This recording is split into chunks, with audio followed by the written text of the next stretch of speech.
রাসূল আরবি সাল্লাল্লাহু আলাইহি ওয়াসাল্লাম গায়েব জানেন। কি জানেন? কথা বলেন, কি জানেন? গায়েব জানে। আসলে নবী কি গায়েব জানেন? আপনারা কি বলেন, জানেন? আল্লাহ বলেন কি শোনেন, قُل لَّا يَعْلَمُ مَن فِي السَّمَاوَاتِ وَالْأَرْضِ الْغَيْبَ إِلَّا اللَّهُ। কেউ যে গায়েব জানে না আল্লাহ ছাড়া, তার দলিল হচ্ছে সূরা নামলের 65 নম্বর আয়াত। কত নম্বর আয়াত? 65 নম্বর আয়াত। আল্লাহ তাআলা বলেন এই আয়াতের মধ্যে, قُل لَّا يَعْلَمُ مَن فِي السَّمَاوَاتِ وَالْأَرْضِ الْغَيْبَ إِلَّا اللَّهُ। আসমান জমিনের মধ্যে একমাত্র আল্লাহ ছাড়া গায়বের খবর আর কেউ জানে না। এখন অনেকে বলবেন যে হুজুর, কে হকপন্থী আর কে নাহকপন্থী, এটা আমরা কিভাবে বিবেচনা করব, কিভাবে আমরা যাচাই করব, এটা আমরা কিভাবে বুঝবো, এর মাপকাঠি কি? প্রিয় ভাইরা আমার, হকপন্থী লোক হলো তারা আহলে সুন্নাত ওয়াল জামাতের লোক যারা। বলেন হকপন্থী লোক কারা? আহলে সুন্নাত ওয়াল জামাতের লোক যারা। হকপন্থী লোক হলো তারা। হকপন্থী লোক হলো তারা। আহলে সুন্নাত ওয়াল জামাতের লোকের আকীদা বিশ্বাস সহি। আহলে সুন্নাত ওয়াল জামাতের লোক যারা, তাদের মধ্যে কোনো বাড়াবাড়ি নাই, কোনো ছাড়াছাড়ি নাই, বরঞ্চ তারা সব ক্ষেত্রে হার লাইনে তারা মধ্যম পন্থা অবলম্বন করে। কি করে? মধ্যম পন্থা অবলম্বন করে। তারা বাড়াবাড়ি করে না, ছাড়াছাড়িও করে না। রব্বি কারীম কুরআনুল কারীমের মধ্যে বলেন, وَكَذَلِكَ جَعَلْنَاكُمْ أُمَّةً وَسَطًا। রব্বি কারীম বলেন, আমি তোমাদেরকে মধ্যমপন্থী উম্মত হিসাবে বানিয়েছি। কি উম্মত হিসাবে বানাইছে? মধ্যমপন্থী উম্মত হিসাবে আমি তোমাদেরকে বানিয়েছি। এদের মধ্যে বাড়াবাড়ি নাই, ছাড়াছাড়িও নাই। যেমন আল্লাহ সত্তা, এই আল্লাহ সত্তা নিয়ে বাড়াবাড়ি ছাড়াছাড়ি। যারা আল্লাহকে একেবারে অস্বীকার করে তারা হলো নাস্তিক। তারা কি? নাস্তিক। এরা ছাড়াছাড়ির মধ্যে রয়েছে। এরা কিসের মধ্যে আছে? ছাড়াছাড়ির মধ্যে আছে। আর এক দল আছে আল্লাহকে মানে, স্বীকার করে, লেকিন তারা একাধিক খোদাও মানে। তারা একাধিক খোদাও মানে। এবং হিন্দুরা তো শত কোটি দেব দেবীর কথা বলে। এরা হলো বাড়াবাড়ির মধ্যে রয়েছে। এরা কিসের মধ্যে? বাড়াবাড়ির মধ্যে আছে। প্রিয় ভাইয়ের আমার, রব্বি কারীম বলেন, ইত্তাখাযু দীনাহুম লাহুওয়ান ওয়া লাইবা। তারা নিজেদের ধর্মকে খেয়াল খুশি, নিজেদের খেয়াল খুশি ক্রিয়া কৌতুক বানিয়েছে। তারা নিজেদের ধর্মকে নিজেদের খেয়াল খুশি ক্রিয়া কৌতুক বানিয়েছে। প্রিয় ভাইয়ের আমার, আবার কেউ কেউ আছে চায় ইবাদতের মধ্যে লিপ্ত হয়ে যে সে সব সময় শুধু ইবাদত বন্দেগী করবে। তিনি এরকম ভাবে বিবাহ শাদী পর্যন্ত করবে না, এমনি ভাবে ছেলে সন্তানের খোঁজ খবর নিতে চায় না, শুধু সে ইবাদত বন্দেগী করতে চায়। এরকম যদি কেউ করতে চায়, ইসলাম এটাকে সমর্থন করে না। ইসলাম এটাকে সমর্থন করে না। ইন্নার রহবানিয়াতা লাম তুকতাবা আলাইনা, এদেরকে বলা হয় সন্ন্যাস গোছের লোক। আর বলা হয়েছে ইন্নার রহবানিয়াতা লাম তুকতাবা আলাইনা, সন্ন্যাসের বিধান, সন্ন্যাসবাদীর বিধান আমাদেরকে দেওয়া হয় নাই। সংসারও করতে হবে, বিবি বাচ্চার খোঁজ খবর রাখতে হবে, বিবাহ শাদীও করতে হবে। এটাই হলো সহি, এটাই হলো কি সহি। কেউ যদি এর বাহিরে চলে, এর ব্যতিক্রম চলে, তাহলে সে বাড়াবাড়ির মধ্যে চলে গেল, সে বাড়াবাড়ির মধ্যে চলে গেল। আহলে সুন্নাত ওয়াল জামাতের লোক যারা, তারা বাড়াবাড়ি করে না, ছাড়াছাড়িও করে না। প্রিয় ভাইয়ের আমার, আর একদল লোক আছে যারা সাহাবাদের ব্যাপারে বাড়াবাড়ি করে, সাহাবাদের ব্যাপারেও বাড়াবাড়ি নাই, ছাড়াছাড়ি নাই। একদল লোক হযরতে আলীর উপর ভক্তি রাখতে গিয়ে, হযরতে আলীর উপর ভক্তি শ্রদ্ধা দেখাতে গিয়ে তাকে খোদা পর্যন্ত বানিয়ে ফেলেছিল।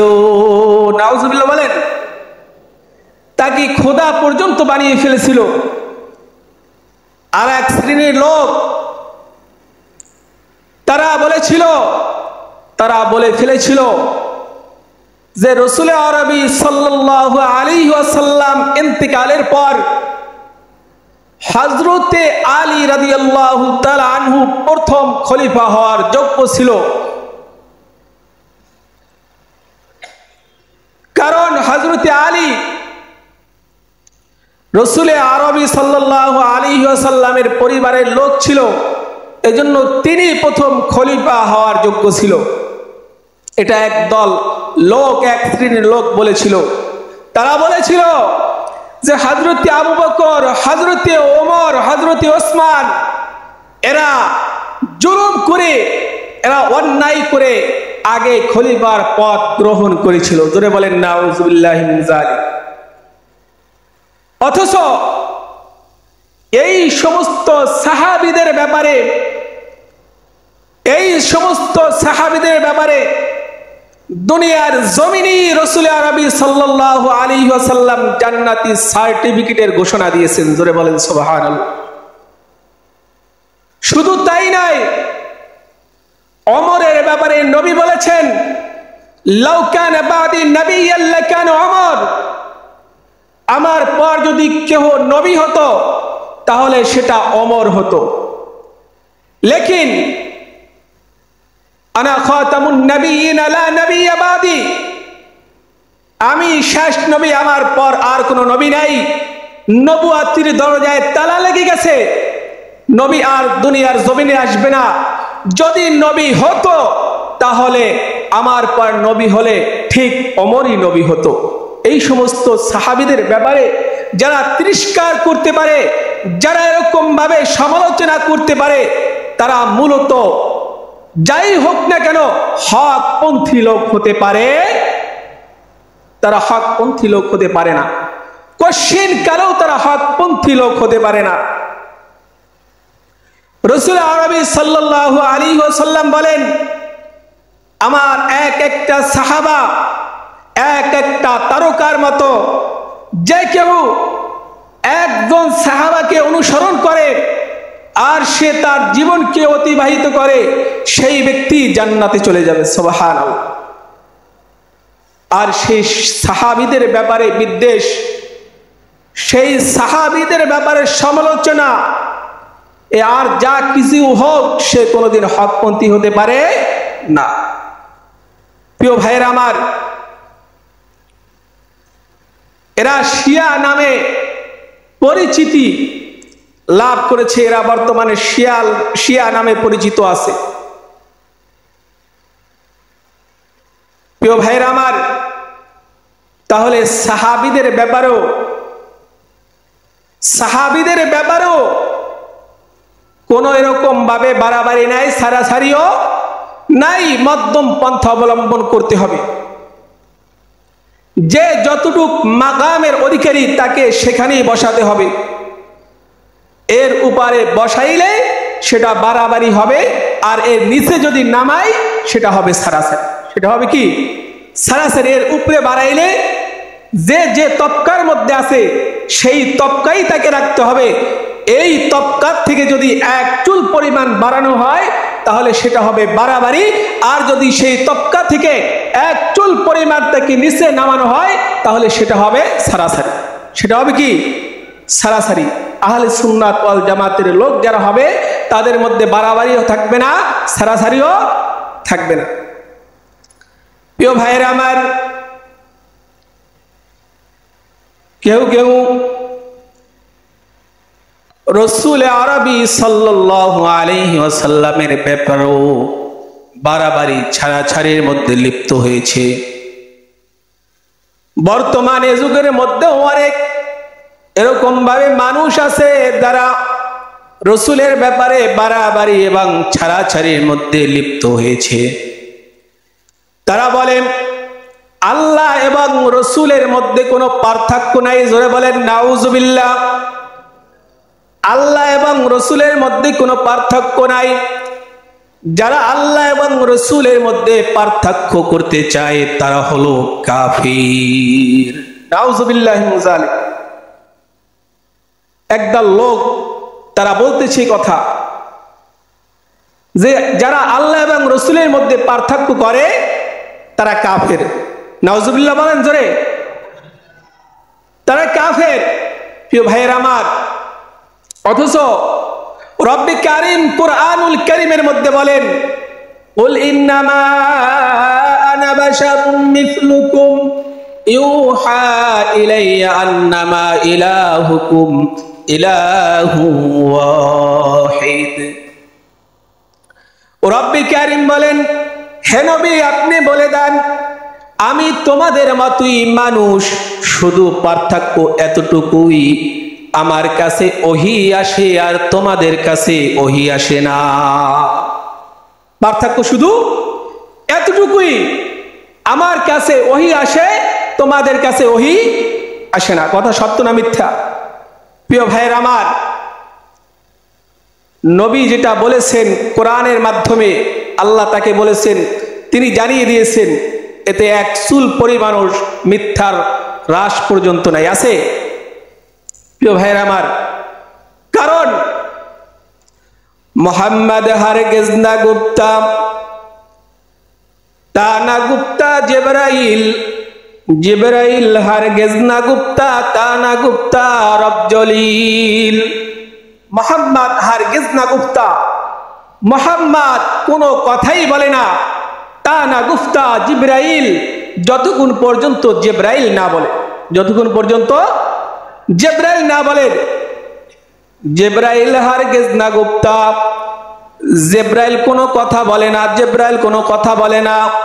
তা না গুপ্তা রব জলিল, যতক্ষণ পর্যন্ত আমার আল্লাহ না বলে, যতক্ষণ পর্যন্ত আমার আল্লাহ না বলে।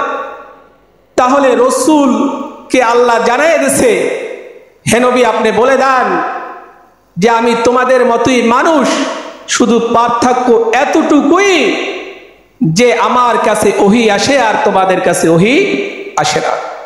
প্রিয় ভাইরা আমার, তাহলে যারা নবী এবং আল্লাহর মধ্যে পার্থক্য দেখে না তারা আসলে বাড়াবাড়ির মধ্যে রয়েছে। তারা কিসের মধ্যে রয়েছে?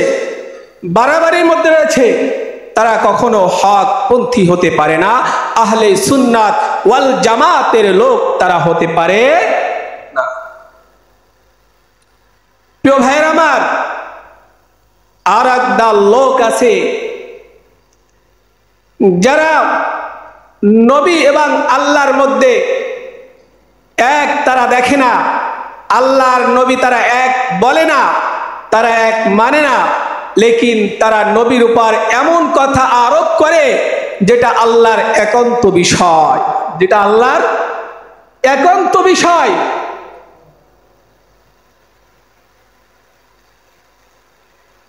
নবীর উপর এমন কথা তারা আরোপ করে, এমন কথা তারা বলে যেটা আল্লাহর একান্ত বিষয়। কি বলে? তারা বলে রাসূল আরবি সাল্লাল্লাহু আলাইহি ওয়াসাল্লাম গায়েব জানেন। কি জানেন? কথা বলেন, কি জানেন? গায়েব জানে। আসলে নবী কি গায়েব জানেন? আপনারা কি বলেন জানেন? আল্লাহ বলেন কি শোনেন, قُل لَّا يَعْلَمُ مَن فِي السَّمَاوَاتِ وَالْأَرْضِ الْغَيْبَ إِلَّا اللَّهُ। কেউ যে গায়েব জানে না আল্লাহ ছাড়া, তার দলিল হচ্ছে সূরা নামলের 65 নম্বর আয়াত। কত নম্বর আয়াত? 65 নম্বর আয়াত। আল্লাহ তাআলা বলেন এই আয়াতের মধ্যে, قُل لَّا يَعْلَمُ مَن فِي السَّمَاوَاتِ وَالْأَرْضِ الْغَيْبَ إِلَّا اللَّهُ। আসমান জমিনের মধ্যে একমাত্র আল্লাহ ছাড়া গায়বের খবর আর কেউ জানে না। আসমান জমিনের মধ্যে আল্লাহ ছাড়া গায়বের খবর আর কেউই জানে না। তারা কেন এই কথাটা বলে? তাদের বলার উদ্দেশ্য, বলার কারণ হচ্ছে তারা বলতে চায় দুরূদ যখন পড়া হয়, এই দুরূদে যখন, মিলাদে যখন রাসূলের নাম উচ্চারণ করা হয়, রাসূল তখন সেখানে হাজির হয়। কারণ নবী গায়েব জানে। এই কথা তারা বলতে চায়। যেহেতু রাসূল গায়েব জানে, আর রাসূলের নামে যখন দুরূদ পড়া হয়, তখন সে গায়েব জানার কারণে ওই দুরূদ পড়ার সময়, তার নাম উচ্চারণ করার সময় সে এখানে উপস্থিত হয়ে যায়। আর তার সম্মানার্থে তোমরা দাঁড়াইয়া যাও। তোমরা কি করো? দাঁড়াই যাও। আসলে কি নবী গায়েব জানে? কথা বলেন, নবী গায়েব জানে? নবী গায়েব জানেন না। কথা কার? জোরে বলেন, কথা কার?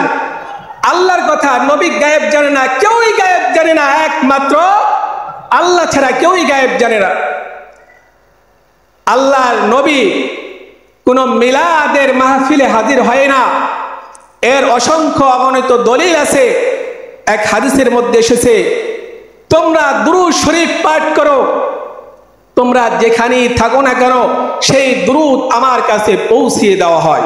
সেই দুরূদ আমার কাছে পৌঁছিয়ে দেওয়া হয় না, নবী আসে, নবীর কাছে দুরূদ পৌঁছে দেওয়া হয়। অন্য এক riwayat-এর মধ্যে আছে, ইন্না লিল্লাহি মালাইকাতান সাইয়াহিনা ফিল আরদি ইবাল্লিগুনি মিন উম্মাতিস সালাম। রাসূল আরবি সাল্লাল্লাহু আলাইহি ওয়াসাল্লাম বলেন, জমিনের মধ্যে আল্লাহর একদল ফেরেশতারা পরিভ্রমণ করিয়া থাকে, একদল ফেরেশতারা ঘোরাফেরা করে। এই ফেরেশতারার কাম কি? আল্লাহর নবী সাল্লাল্লাহু আলাইহি ওয়াসাল্লাম বলেন, যখন কোন উম্মত দুরূদ এবং সালাম পাঠ করে, যখন কোন উম্মত রাসূলের নাম স্মরণ করে, এই রাসূলের নাম স্মরণ করা, দুরূদ পড়া রাসূলের নামে, এইগুলা রাসূলের কাছে পৌঁছায়া দেয়। তাহলে রাসূল আসে নাকি রাসূলের কাছে পৌঁছিয়ে দেয়? প্রিয় ভাইয়ের আমার, এটা বুঝতে হবে আমাদেরকে। রাসূল গায়েব জানে না, রাসূল কোন মাজলিসে হাজির হয় না। রাসূলকে যারা মাজলিসে ডাকে, আল্লাহ স্বয়ং আল্লাহ রাব্বুল আলামিন নবী যেখানে সেখানে কোরআন নিয়ে যায় জিবরাইলের মাধ্যমে। নবী এরকম বিছানায় শোয়া, কোরআন বিছানায় চলে যায়। নবী উহুদের ময়দানে, কোরআন উহুদের ময়দানে। নবী বদরের ময়দানে, কোরআন বদরের ময়দানে। এরকম ভাবে নবী যেখানে সেখানে কোরআন নবীর কাছে নিয়ে যাওয়া হয়, নবীকে ডাকা হয় না। সেখানে দুরূদ কিভাবে নবী, দুরূদের মজলিসে কিভাবে নবী আসে, দুরূদ নবীর কাছে পৌঁছানো হয়। যারা নবীকে দুরূদের মজলিসে ডাকে, আসলে তারা বেয়াদব ছাড়া আর কিছুই হতে পারে। প্রিয় ভাইয়ের আমার, রাসূলের শানে কথা বলার আগে সাবধানতার সাথে কথা বলা উচিত। প্রিয় ভাইয়ের আমার, এজন্য আহলে সুন্নাত ওয়াল জামাতের লোক যারা হবে, তারা কখনো বাড়াবাড়ি করবে না, ছাড়াছাড়িও করবে না। তারা সব সময় মধ্যম পন্থা অবলম্বন করবে। কারণ আল্লাহ রাব্বুল আলামিনই তো আমাদেরকে মধ্যমপন্থী উম্মত হিসাবে বানিয়েছেন। আল্লাহ, আমি শুরুতে বলেছি ওয়া কাযালিকা জাআলনাকুম উম্মাতাও ওয়াসাতা, আল্লাহ বলেন তোমাদেরকে আমি মধ্যমপন্থী উম্মত হিসাবে বানিয়েছি। প্রিয় ভাইয়ের আমার, এজন্য আমাদেরকে সব সময় মধ্যম পন্থা অবলম্বন করতে হবে। বাড়াবাড়িও করা যাবে না, ছাড়াছাড়িও করা যাবে না। এরকম ভণ্ড প্রতারক জমিনের মধ্যে থাকবে, লেকিন হকপন্থী লোকও জমিনের মধ্যে থাকবে। রাসূল বলেন, لا يزال طائفة من أمتي على الحق منصورين لا يضرهم من خالفهم حتى يأتي أمر الله عز وجل। আল্লাহর নবী সাল্লাল্লাহু আলাইহি ওয়াসাল্লাম বলেন, কিয়ামত পর্যন্ত আমার উম্মতের মধ্যে একটা দল হকের উপর থাকবে, হকের উপর অটল থাকবে। তাদের বিরোধিতা করা হবে, তাদের সমালোচনা করা হবে, তাদেরকে তিরস্কার করা হবে, লেকিন তাদের কোনো ক্ষতি করতে পারবে না, তাদের কোনো ক্ষতি করতে পারবে না। প্রিয় ভাইয়েরা আমার, এজন্য আল্লাহর কাছে দোয়া করা, আল্লাহ তুমি আমাকে হকের উপর রাখো। আল্লাহুম্মা আরিনাল হাক্কা হাক্কাও ওয়ারযুকনা ইত্তিবা।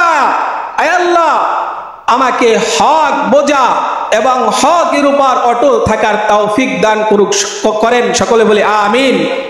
ওয়ারিনাল বাতিলা বাতিলা ওয়ারযুকনা জিতিনাবা। আয় আল্লাহ, আমাকে বাতিলকে বাতিল হিসাবে চেনা এবং বাতিল থেকে বাঁচিয়া থাকবার মতো ঈমানি শক্তি দান করেন। সকলে বলি আমিন। ওয়া আখির দাওয়ানা আনিল হামদুলিল্লাহি রাব্বিল আলামিন।